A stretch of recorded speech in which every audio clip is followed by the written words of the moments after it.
வாழ்க்கையில் தோல்வி அடைவது பிரச்சனை இல்ல. ஆனா உண்மையான பிரச்சனை என்ன தெரியுமா? நம்ம வாழ்க்கை நமக்கே தெரியாம போறது. ஒரு கேள்வி மட்டும் வாழ்க்கையை மாற்ற சக்தி வச்சிருக்கு. நீங்க அந்த கேள்வி உங்களிடம் கேட்டதா? நாம எல்லாரும் busy. Job, responsibilities, bills, expectations.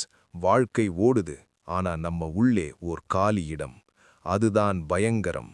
Chanakya சொன்னார், தன்னையே கேள்வி கேட்காதவன் உலகத்துக்கு அடிமை.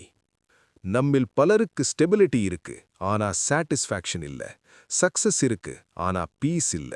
முன்னாடி இருந்த பெரிய கனவுகள் இப்போ ஒரு பழைய நினைவு மாத்திரம். இதுதான் நம்ம வாழ்க்கையின் உண்மை.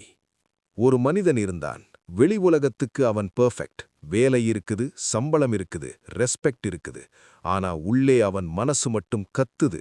இதுதான் உன்னுடைய எல்லையா? ஒரு நாள் அவன் வாழ்க்கையை ஸ்டாப் பண்ணினான். ஒரு பவர்ஃபுல் கேள்வி கேட்டான். What to I really want? பெரிய பதில் கிடைக்கல, ஆனா அவன் வாழ்க்கையின் பெரிய உண்மை கிடைத்தது. அவன் ரியலைஸ் பண்ணான், அவன் சொசைட்டி எழுதின கதையத்தான் வாழறான்.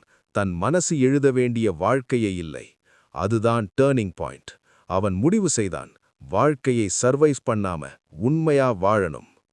சாணக்யா சொன்னார், தன்னையே ஜெயிக்காதவன் உலகத்தை ஜெயிக்க முடியாது.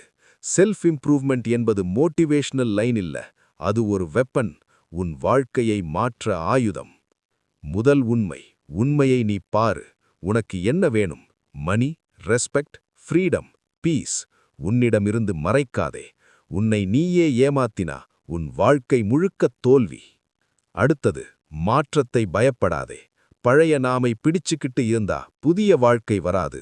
குரோத்துக்கு பெயின் தேவை, கரேஜ் தேவை, டேர் செய்யணும். மூன்றாவது, உன்னால உன்னை தூண்டக் கற்றுக்கொள்.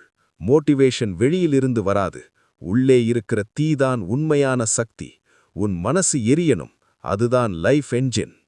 இப்ப ஒரு கேள்வி மட்டும் கேள். What really makes me alive? Money, fashion,